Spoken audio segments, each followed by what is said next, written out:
Hello friends, welcome to जेवी study hub. तो friends, आज की जो हमारी वीडियो होने वाली है वो है वर्ड्सवर्थ जी की पोयम ओड टू ड्यूटी। तो फ्रेंड्स, अगर आप UGC NET, UPTGT, UPPGT, KVS, NVS की प्रिपरेशन कर रहे हैं तो फ्रेंड्स ये वीडियो आपके लिए बहुत ज़्यादा इंपॉर्टेंट होने वाली है। तो फ्रेंड्स, इसमें क्या करेंगे, हम सबसे पहले इसकी समरी जान लेंगे, क्या इसका सेंट्रल आइडिया है ना, क्या थीम्स हैं। और फिर फ्रेंड्स उसके बाद में हम क्या करेंगे, इसके क्वेश्चंस करेंगे जिससे कि हमारी प्रैक्टिस भी हो सके कि हाँ हमने क्या जाना है इस पोएम के बारे में। तो फ्रेंड्स, अगर आप हमारे चैनल जेवी स्टडी हब पर नए हैं तो फ्रेंड्स चैनल को सब्सक्राइब कर लीजिए, ठीक है। और वीडियो पसंद आए तो लाइक ज़रूर से कर दीजिएगा और इसके पास में जो बेल आइकन है उसे भी प्रेस कर लेना। Thank you. तो फ्रेंड्स स्टार्ट करते हैं हमारी आज की video. The ode to duty is one of the finest odes in the English language. Gray's hymn to adversity inspired it and bears close resemblance to it. The poet calls duty to stern daughter of God. By following the call of duty, a man can gain victory over evil and temptation. It is duty which can guide men along the right path and bring peace to frail humanity. तो friends जान लेते हैं क्या है इस poem के बारे में। The ode to duty is one of the finest ode in English language. तो फ्रेंड जो ओड है हमारा, ये ओड टू ड्यूटी है वर्ड्सवर्थ जी का, ये इंग्लिश लैंग्वेज के बेहतरीन ओड्स में से एक माना गया है। Okay friends, Gray's hymn to adversity, Gray का जो वर्क है, क्या नाम है, हिम टू एडवर्सिटी, उससे इंस्पायर्ड होकर के इन्होंने वर्ड्सवर्थ जी ने ये वर्क लिखा है ना। It wears the close resembles it to. और फ्रेंड्स इसी के सिमिलर भी लगता भी है, हम जब उसे पढ़ेंगे हिम टू एडवर्सिटी को तो उसकी थीम और इसकी थीम सेम लगती है। The poet calls duty to stern daughter of God. तो फ्रेंड्स वर्ड्सवर्थ जी ड्यूटी को स्टर्न डॉटर ऑफ गॉड कहते हैं। स्टर्न मतलब कि कह सकते हैं कि एक जिद्दी के सेंस में हो जाएगा, मतलब कि जिसे गंभीर कह सकते हैं। यहाँ पे क्या सेंस जाएगा, स्टर्न, गंभीर, है ना, सीरियस मैटर, है ना। तो friends, by following the call of duty a man can gain victory over evil and temptation. और फ्रेंड्स वर्ड्सवर्थ जी कहते हैं कि जो हमारा कर्तव्य है, जो हमारी कर्म की पुकार है ना, उसके द्वारा जैसे कि हमें कर्तव्य पे ध्यान देना चाहिए, और कॉल ऑफ ड्यूटी, जिस कार्य की प्रकार से हम क्या कर सकते हैं, एक मनुष्य क्या कर सकता है, विक्ट्री, विजय प्राप्त कर सकता है, and over evil and temptation, बुराइयों पर और लालच पर विजय प्राप्त कर सकता है। कर्तव्य की आवाज़ को सुन करके मनुष्य क्या कर सकता है, विजय प्राप्त कर सकता है बुराइयों पर और लालच पर, है ना। It is duty which can guide men along the right path and bring peace to frail humanity. तो फ्रेंड्स ड्यूटी ही है, वह कर्तव्य ही है जो कि मनुष्य को सही रास्ते पर ला सकता है ना। कर्तव्य ही है जो मनुष्य को सही रास्ते पर ला सकता है और मनुष्य में दोष न आए, इसीलिए उसे क्या करता है, उसके लिए शांति भी लाता है ना। The mood and temper of the ode to duty is characteristics of much of Wordsworth's later work. According to Wordsworth's own statement, the ode to duty was modelled on Thomas Gray's hymn to adversity, which in turn was imitated from Horace's ode to fortune. The stanza is identical with that used by Gray and other resembles in ideas and phraseology. तो friend देख लेते हैं, अगर mood and tempers की बात करें, जो mood है पोएट का और टेम्पर है वो ओड टू ड्यूटी में, its characteristics of much of Wordsworth later work. जो इस पोएम का मूड है और टेम्पर है फ्रेंड्स, वो वर्ड्सवर्थ जी के लेटर वर्क, जो बाद में वर्क आए थे, उनकी क्या है, विशेषता माना जाता है ना। तो ये पोएम जो है वो लेटर वर्क की विशेषता रखती है, ठीक है। और according to Wordsworth own statement, Wordsworth ji स्वयं कहते हैं, क्या कहते हैं friends, ode to duty was modelled on Thomas Gray's hymn to adversity. वो कहते हैं कि मैंने जो ये वर्क है जो मेरा है वो क्या कहते हैं कि मतलब थॉमस थॉमस ग्रे की हिम टू एडवर्सिटी पर ही बेस्ड है, which in turn was imitated from Horace ode to fortune. और फ्रेंड्स जो कि होरेस जी के ओड टू फॉर्चून से लिया गया था, मतलब कि जो हमारा ओड टू फॉर्चून है और हिम टू एडवर्सिटी है ना, इन दोनों से ये इन्फ्लुएंस हुए हैं। The stanza is in identical with that used by Gray and there are resembles in ideas and phraseology. तो फ्रेंड्स ग्रे और होरेस जी के जो विचार हैं है ना, जो उनके थॉट्स हैं, विचार हैं, एंड फ्रेजियोलॉजी, इसका मतलब होता है फ्रेंड्स, फ्रेजियोलॉजी का जो फ्रेज लिए गए हैं, जो शब्द हैं, शब्द संग्रह है ना, तो उनके जो किसके हमारे एक तो ग्रे जी के है ना और होरेस जी के, दोनों के आइडियाज़ ऑन फ्रेजियोलॉजी है ना, दोनों के दोनों क्या करते हैं, सिमिलरिटी है दोनों में है ना, एक जैसे दिखते हैं।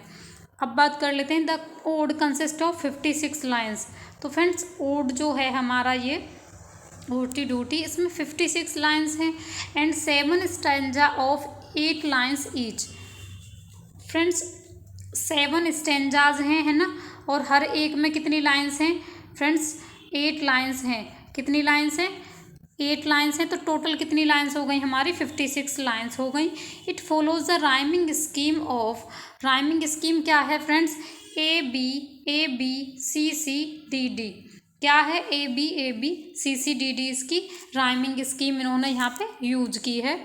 Now come next point, there was a time when poet did not care for the call of duty. एक समय था जब पोइट जो हैं हमारे वर्ड्सवर्थ जी हैं, वो परवाह नहीं करते थे किसकी, कॉल ऑफ ड्यूटी, जो उनका कर्तव्य है, उनके कर्म हैं, उनकी पुकार का, मतलब जो हमारे कर्तव्य होते हैं, हमसे कहते हैं कि तुम काम करो, मतलब कि तुम अपने कर्म पर ध्यान दो, अपना जो ड्यूटी है उसे फॉलो करो है ना। तो वर्ड्सवर्थ जी क्या नहीं करते थे, केयर नहीं करते थे, परवाह नहीं करते थे है ना। और वह आज़ादी, ही लव्ड फ्रीडम, देख लेते हैं, he loved freedom and lived in his own way. वह फ्रीडम से प्रेम करता था, उन्हें आज़ादी प्रिय थी है ना वर्ड्सवर्थ जी को, और वो अपनी ही धुन में मस्त रहते थे है ना। वो कह रहे हैं कि मैं अपनी ही धुन में मस्त रहता था। But now he is determined, But now he is determined to serve duty more strictly. He now prays to duty to guide him. He is tired of uncontrolled and unbridled freedom. He now longs for peace of mind, which is possible only through obedience to the law of duty. Okay. तो friends यहाँ Wordsworth जी कह रहे हैं कि पहले उन्हें क्या था, अपनी आज़ादी से प्रेम था है ना, और अपनी धुन में मस्त रहते थे, लेकिन but now he is determined to serve duty more strictly. लेकिन वो अब क्या है, अब उन्होंने संकल्प ले लिया है ना, किस चीज़ का, कि वो स्ट्रिक्ट हो करके है ना, स्ट्रिक्ट हो जाएंगे अपनी ड्यूटी के प्रति, अपने कार्य के प्रति है ना, स्ट्रिक्टली हो करके वो काम करेंगे, गंभीर हो करके वो काम करेंगे। Now he prays to duty to guide him, और यहाँ पे वो क्या करते हैं, प्रे करते हैं ड्यूटी से कि मुझे गाइड करो है ना, मुझे मार्गदर्शन करो, सही मार्गदर्शन दिखाओ मुझे। He is tired of uncontrolled and unbridled freedom, और अब वह थक चुके हैं किससे, अनकंट्रोल एंड अनब्रिडल्ड फ्रीडम से, जो कि मतलब अनियंत्रित थी उनकी जो फ्रीडम थी, मतलब उस पर किसी का कंट्रोल नहीं था, और अनब्रिडल्ड मतलब बिना किसी रुकावट वाला, जैसे कह सकते हैं निरंकुश है ना। तो मतलब कि अब वो उस चीज़ से थक चुके हैं कि मुझे कोई रोकने वाला नहीं है, कोई टोकने वाला नहीं है ना, क्योंकि उन्होंने अपने आप को किसके हवाले कर दिया, ड्यूटी के, कर्तव्य के। वो चाहते हैं कि मैं सिर्फ और सिर्फ अपने काम पर फोकस करूँगा। ही now longs for peace of mind, which is possible only through obedience of the law of duty. अब वो क्या करते हैं, he now longs for peace of mind, वो सिर्फ और सिर्फ अपनी मन की शांति के लिए, अपनी मन की शांति के लिए क्या करते हैं, तरसते हैं है ना, तरसते हैं, जो केवल किससे संभव है, which is possible only through obedience of law of duty. तो फ्रेंड्स वो किससे, कि जब हम ओबीडियंस करेंगे, पालन करेंगे किसका, लॉ ऑफ ड्यूटी, जो हमारे नियमों का पालन है, कर्तव्य के नियमों का पालन है ना, जो हमारे कर्तव्य के नियम हैं, कानून हैं, उनका में पालन करूँगा, इस चीज़ के लिए वो क्या करते हैं, इच्छा रखते हैं। Duty may appear to us harsh, but in reality she is as gracious, as kind as God Himself. Duty is the law of nature, and all objects of nature move in their particular spheres according to this law. The poet entrusts himself to the guidance of duty. He prays to duty to bless him with the spirit of self sacrifice and make him reasonable and wise. देख लेते हैं।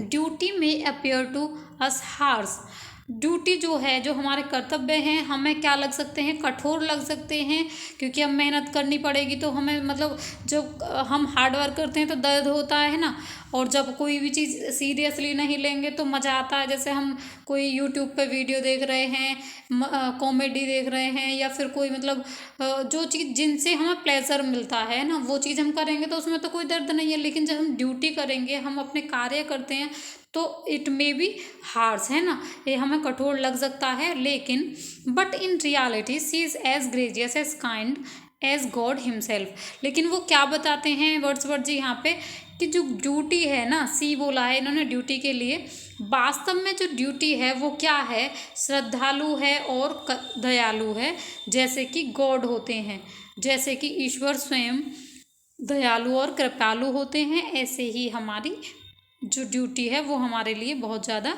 दयालु है। Duty is a law of nature, प्रकृति का नियम है। क्या, ड्यूटी जो है हमारी प्रकृति का नियम है, और प्रकृति की सभी वस्तुएं कानून के अनुसार अपने सभी विशेष क्षेत्रों में चलती हैं, है ना। इसका मतलब कि वो सभी their particular spheres according to this law, है ना। प्रकृति की सभी वस्तुएं जो हैं वो अपने हिसाब से, कानून के हिसाब से अपने सभी क्षेत्रों में चलेंगी। जैसे जैसे हम काम करेंगे ऐसे हमें फल मिलता जाएगा, है ना friends. The poet entrust himself to guidance to duty. तो फ्रेंड्स अब क्या करते हैं, पोइट स्वयं को क्या करते हैं, ड्यूटी की गाइडेंस में, एंट्रस्ट में सौंप देते हैं, बलिदान कर देते हैं, है ना। वो कहते हैं कि मतलब जो कुछ करना है आपको गाइड कीजिए मुझे, है ना, in guidance of duty. He prays to duty to bless him with the spirit of self sacrifice and make him reasonable and wise.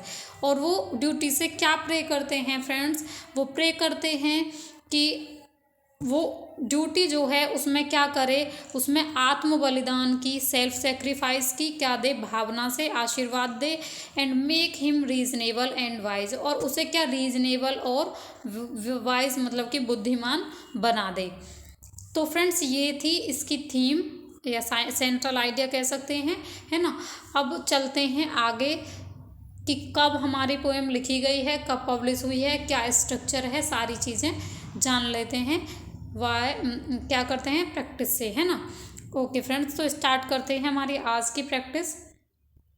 तो हमारा पहला क्वेश्चन है friends, question number 1 is and in the light of truth thy bondman let me live are the ending lines of. Friends, and in the light of truth thy bondman let me live, ये lines किसकी हैं, किस poem की ending lines हैं। On his being arrive at age of 23 ode to duty Lycidas और none of these.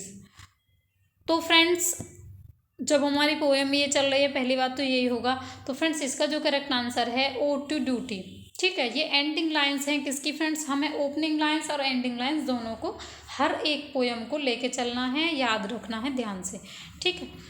Now come to the next question. Next question is ode to duty was composed in. जो हमारी poem है odd to duty compose हुई थी 1804 में, 1805 में, 1806 में और 1807 में। तो फ्रेंड्स इसका जो करेक्ट आंसर है वो है हमारा 1805 में ये हमारी कंपोज हुई थी, ठीक है। Now come to the next question. Next question is ode to duty was published in which year. यहाँ पे पूछा गया है फ्रेंड्स कि पब्लिश कब हुई थी, किस ईयर में, 1902, 1805, 1807, 1806। तो फ्रेंड्स 1805 में लिखी गई थी और 1807 में हमारी ये पब्लिश हुई है, ठीक है। किस में पब्लिश हुई है फ्रेंड्स, 1807 में। तो option number C is correct here. Now come to the next question. Next question is eastern daughter of the boys of God O duty if that name thou love. Opening lines of the poem. Eastern daughter of the boys of God, O duty if they that name thou love। ये opening line है किस poem की, ये पूछा गया है friends.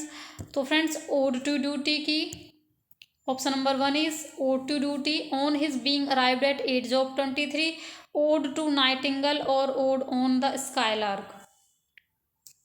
तो friends इसका जो करेक्ट आंसर है वो है हमारा क्या, ओड टू ड्यूटी की ओपनिंग लाइन्स हैं eastern daughter of boys of God. Next question is ode to duty was composed by. Ode to duty जो वर्क है वो किसके द्वारा कंपोज किया गया है फ्रेंड्स, मिल्टन जी के द्वारा, सेले के द्वारा, या फिर कीट्स के, या फिर वर्डवर्थ जी के द्वारा। तो फ्रेंड्स गैस कीजिए क्या चल रहा है हमारा, वर्ड्सवर्थ जी के द्वारा ये वर्क लिखा गया है। Now come to the next question. Next question is who is the eastern daughter of the voice of God in this poem. जो ईस्टर्न डॉटर है यहाँ पे वर्ड्सवर्थ जी ने किसे बोला है, पोएट ने किसे बोला है ईस्टर्न डॉटर, यूथ को, ड्यूटी को, पैशन को, या फिर डेथ को। तो फ्रेंड्स ईस्टर्न डॉटर किसे बोला है, वो बोला है ड्यूटी को। How many stanzas are there in ode to duty. Friends पूछा गया है कि ओड टू ड्यूटी में कितने स्टेंजा हैं। 8 stanza of 7 lines, 7 stanza of 8 lines, 8 stanza of 6 lines, और नन ऑफ दीज। तो फ्रेंड्स यहाँ पे जो करेक्ट आंसर होगा वो है हमारा, कितनी लाइन्स है फ्रेंड्स, 7 स्टेंजा हैं और 8 लाइन्स हैं। 7 स्टेंजा हैं और 8 लाइन्स हैं फ्रेंड्स, 7 स्टेंजाज हैं, ठीक है, और 8 लाइन्स हैं हर एक में। तो फ्रेंड्स कितने हो गए, 56 लाइन हो गई हमारी टोटल। 7 स्टेंजा हैं और लाइन्स कितनी है फ्रेंड्स, 8 लाइन्स हैं हर एक में। Okay now come to the next question. Option number कौन सा हो जाएगा फ्रेंड्स यहाँ पे सही, हमारा बी यहाँ पे सही हो जाएगा, 7 stanza of 8 lines. Okay now come to the next question. Next question is how many lines are there in the poem. Friends फिर से पूछा गया है कि कितनी लाइन्स हैं पोएम में। अभी हम बात कर ही रहे थे इस चीज़ की कि जब 8 स्टेंजा 7 स्टेंजा हैं 8 लाइन्स के, तो फिर टोटल लाइन्स हो जाएंगी हमारी 56। तो option number B is correct here, time waste नहीं करना है। Now come to the next question. Next question is Wordsworth has a prefixed text motto to the poem. तो उन्होंने जो प्रेफिक्स्ड लिया है फ्रेंड्स वो किससे लिया है, फ्रेंच से, लैटिन से, रोमन से, या फिर नन ऑफ दीज। तो फ्रेंड्स इसका जो करेक्ट आंसर है वो है हमारा लैटिन से, लैटिन लैंग्वेज से इन्होंने लिया है। Now come to the next question. Next question is ode to duty Wordsworth address duty as a. तो ओड टू ड्यूटी में वर्ड्सवर्थ जी ड्यूटी को क्या कहकर बुलाते हैं, ड्यूटी को क्या कहकर बुलाते हैं, goddess of love, daughter of GS, eastern daughter of boys of God, या फिर निम्फ कह के बुलाते हैं। तो फ्रेंड्स गैस कीजिए इसका जो आंसर है क्या होगा। तो फ्रेंड्स उन्होंने ओड टू ड्यूटी को क्या कहा था, eastern daughter of the voice of God. Next question is Wordsworth call duty as one which make free from. Wordsworth ji duty को क्या कहते हैं जो हमें क्या फ्री कर सकती है, किस किस चीज़ से। वर्ड्सवर्थ ड्यूटी को क्या कहते हैं जो हमें फ्री करती है, किन चीज़ों से फ्री कर सकती है, डिवाइनिटी से, टेरर से, या टेम्पटेशन से, या फिर ग्रीडीनेस से, ग्रीडी, सॉरी ये गलत ही वर्ड लिख रखा। तो फ्रेंड्स इसका जो आंसर है वो हो जाएगा हमारा टेम्पटेशन, प्रलोभन, है ना, किसी भी तरह का कोई प्रलोभन देगा तो टेम्पटेशन से हमें ये दूर करती है ड्यूटी जो है हमारी। क्योंकि जब हम काम करेंगे तो हमें किसी चीज़ का लालच नहीं होगा, हमें अपने कार्य में रुचि होगी, है ना, कि जो हम कार्य करेंगे उसी का हमको फल मिलेगा। Now come to the next question. Next question is how many stanzas does poem have. तो स्टेंजा कितने हैं फ्रेंड्स, 7 स्टेंजा हैं, 8 हैं, 9 हैं और 6 हैं। तो फ्रेंड्स ये तो पहले भी हो चुका है, बाय मिस्टेक दोबारा से आ गया है। यहाँ पे पूछा गया है stanza, how many stanza does have. तो फ्रेंड्स 8 स्टेंजा हैं हमारे यहाँ पे, 8 हो जाएगा हमारा करेक्ट आंसर। सॉरी फ्रेंड्स, यहाँ पे पूछा गया है स्टेंजा कितने हैं। तो फ्रेंड्स स्टेंजा तो 7 हैं और लाइन्स हैं हर एक में 8। ठीक है, तो यहाँ पे क्या हो जाएगा हमारा 7 स्टेंजा सही हो जाएगा।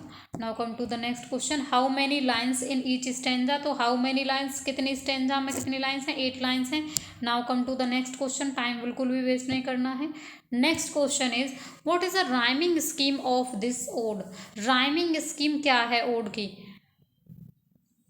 तो फ्रेंड्स इसकी जो राइमिंग स्कीम है फ्रेंड्स वो क्या है, A B C C D D, A B C C D D, A B C C D D, या फिर ए बी सी डी। तो फ्रेंड्स इसकी जो राइमिंग स्कीम थी क्या थी, ए बी, ठीक है, और सी और डी। तो फ्रेंड कौन सा है इसका आंसर हमारा, A B C D. Option number A is correct here. Now come to the next question. Next question is Wordsworth which most Kantian poem philosophy poem affected the first version of Prelude.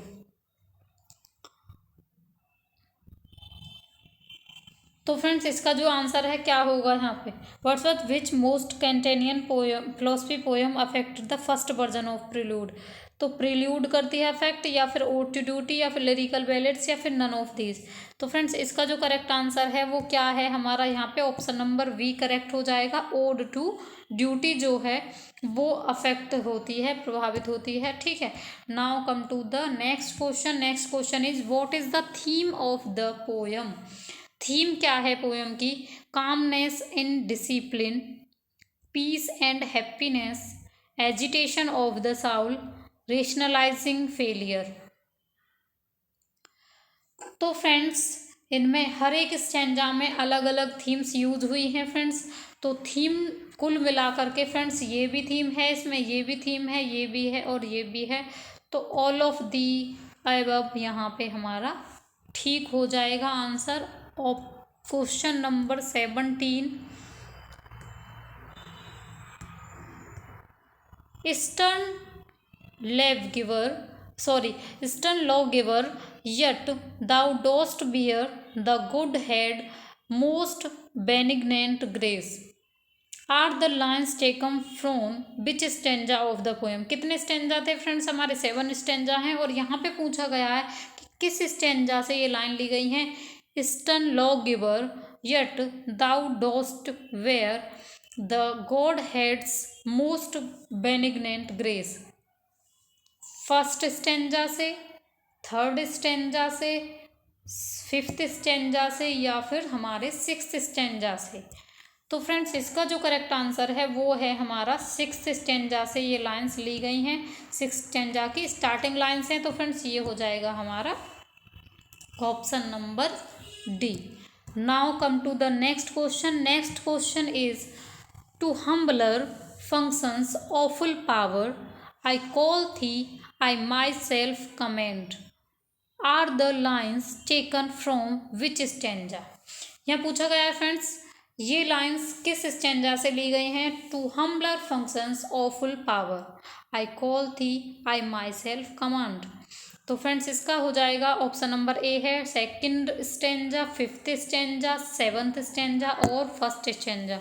तो friends इसका जो correct answer है, ये जो lines हैं friends हमारे 7th stanza की starting lines हैं, 7th स्टेंजा की स्टार्टिंग लाइंस हैं। Okay, now come to the next question and next question is Wordsworth's poem Ode to Duty offers a humble tribute to living a life of proper behavior while talking as one's guiding principle, adherence to performing to all that makes life worth living। Wordsworth's poem Ode to Duty offers a humble tribute to living a life of proper behavior by talking about one's guidance principle, adherence to performing. तो friends यहाँ पे देखना है कि क्या आना है.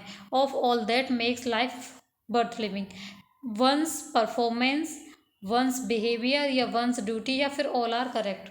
ये पूछ रहा है यहाँ पे कि मतलब जो all that makes life worth living, जो चीज़ें मतलब लाइफ को क्या बनाएंगी, हैप्पीनेस बनाएंगी, हैप्पी बनाएंगी, वो क्या है, वंस परफॉर्मेंस है या फिर वंस बिहेवियर है या फिर वंस ड्यूटी है या फिर ऑल आर करेक्ट. तो फ्रेंड्स यहाँ पे जो इसका करेक्ट आंसर होगा कि इंसान की जो ड्यूटी है, उसके जो कर्म है, उसका जो कर्तव्य है, वही उसकी लाइफ को सब कुछ बना सकता है, अच्छा बना सकता है, एक्सीलेंट बना सकता है. Now come to the next question. Next and last question of the day is ode to duty by Wordsworth is a option number A is sonnet, long narrative poem, diamante और है lyric poem. Ode to duty जो है वो हमारा क्या है, sonnet है या फिर नरेटिव पोएम है या फिर डियामोंटे है या फिर हमारा लिरिक पोएम है. तो फ्रेंड्स गैस कीजिए. फ्रेंड्स अगर आपको वीडियो पसंद आई हो तो एक लाइक ज़रूर से कर दीजिएगा, ठीक है. और फ्रेंड्स इसका जो करेक्ट आंसर है वो होगा हमारा क्या, ये है हमारी एक लिरिक पोएम. क्या है, लिरिक पोएम है. तो ऑप्शन नंबर डी यहाँ पे हमारा करेक्ट हो जाएगा. Thanks for watching this video.